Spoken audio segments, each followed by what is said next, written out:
আসসালামু আলাইকুম রাহমাতুল্লাহ বরকাত। আবারও শিয়ালমূর্তি গাছ নিয়ে আপনাদের সামনে হাজির হইলাম। এর কারণ হলো, এর আগের ভিডিওতে আপনারা কমেন্টসে জানাইছেন যে ভাই এটার আরেকটা ভিডিও দিবেন, একদম ক্লিয়ার করে সুস্পষ্ট বোঝাই দিবেন। একদম সুস্পষ্ট বোঝাই দিচ্ছি। এই শিয়ালমূর্তি গাছের যাদের পায়খানা রাস্তায় পাইলসের কারণে রক্ত যায় টাটকা টাটকা, শরীর ফ্যাকাশা হয়ে গেছে, শরীর খুব দুর্বল হয়ে গেছে, ইনশাল্লাহ 2 থেকে 3 দিন খাওয়ার পর এই সমস্যা থাকবে না। তারপরেও 7টা দিন খাবেন যদি উপকৃত হন। এই শিয়ালমূর্তি গাছের একটি করে গুঁড়া, সমপরিমাণ ডালিম পাতা ভালো করে 2টা আইটেম ধুইয়া সামান্য পরিমাণ পানি দিবেন, 100 গ্রাম আর কি, 100 গ্রামে তো কম দিলেও চলবে, এতে কোনো সমস্যা না। এটাই সকালবেলা বাহি পেটে খাবেন, খাওয়ার 1-2 ঘন্টা পরে নাস্তা খাবেন। আর 21টা দিন আপনারা গরু মাংস, হাঁসের ডিম, চিংড়ি মাছ, পুঁই শাক, মশারির ডাল, মিষ্টি লাউ, এই 21টা দিন আপনারা খায়েন না। আশা করি এই 7 দিনে আপনার এই সমস্যা একদম ক্লিয়ার হয়ে যাবে।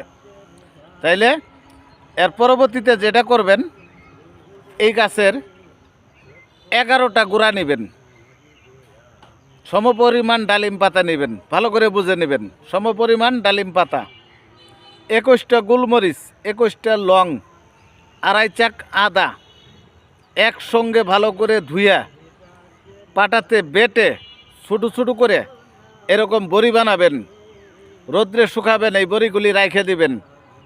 যদি আবারও কখনো লাইভে সমস্যা হয়, একটু কাচের বয়মে রাখবেন এই বড়িগুলি। যদি কখনো সমস্যা হয় তাহলে এই বড়িগুলি শুধু খাবেন, আর আপনার পুনরায় এই গাছ তুলতে হবে না, আর বাড়া ঘষা করতে হবে না। 7 দিন খাওয়ার পর ঠিক 14 দিন পর আবারও চেষ্টা করবেন এই বড়িগুলি যে বানাইছেন এখান থেকে দিনে 2টা বড়ি 7 দিন খাওয়ার জন্যে, তাহলে 14টা বড়ি খাইলেন। আর বাকি বড়িগুলি ঘরে রাখে দিবেন। যদি কখনো লাইফে ভবিষ্যৎ আবার কোনো সমস্যা হয় তাহলে এই বড়িগুলি খাবেন, এছাড়া প্রয়োজন হবে না আশা করি আল্লাহর রহমত। কারণ এই গাছ দিয়ে আমি যাদেরকে ওষুধ দিছি এগুলো আমাদের পরীক্ষিত করা। আর বিশেষ করে অনেকের বেশি রকম যাদের একেবারে মনে করেন জটিল সমস্যা হয়ে গেছে, সেক্ষেত্রে অবশ্যই ভালো একজন চিকিৎসকের পরামর্শ নেবেন। সেক্ষেত্রে আপনার গাছে যায় কাজ করতে একটু সময় নেবে। সময় নেওয়ার আপনার সময়, গাছের কাজ করা অবস্থায় যদি টাইমের অপেক্ষা করেন তাহলে হয়তো আপনি ক্ষতিগ্রস্ত হয়ে যাবেন। অবশ্যই একজন ভালো চিকিৎসকের পরামর্শ নেবেন, তারপরে উনি যে ব্যবস্থা দেয় সেই অনুপাতে আপনারা এটা চালিয়ে যাবেন। আর যাদের নতুন শুরু হয়েছে 2 বছর, 1 বছর, 3 মাস নতুন ভাসছে, এদের ক্ষেত্রে খুবই কার্যকারী এই শিয়ালমূর্তি গাছ। তো ধন্যবাদ সকলকে এতক্ষণ সময় আমার ভিডিওটা ধৈর্য ধরে দেখার জন্যে।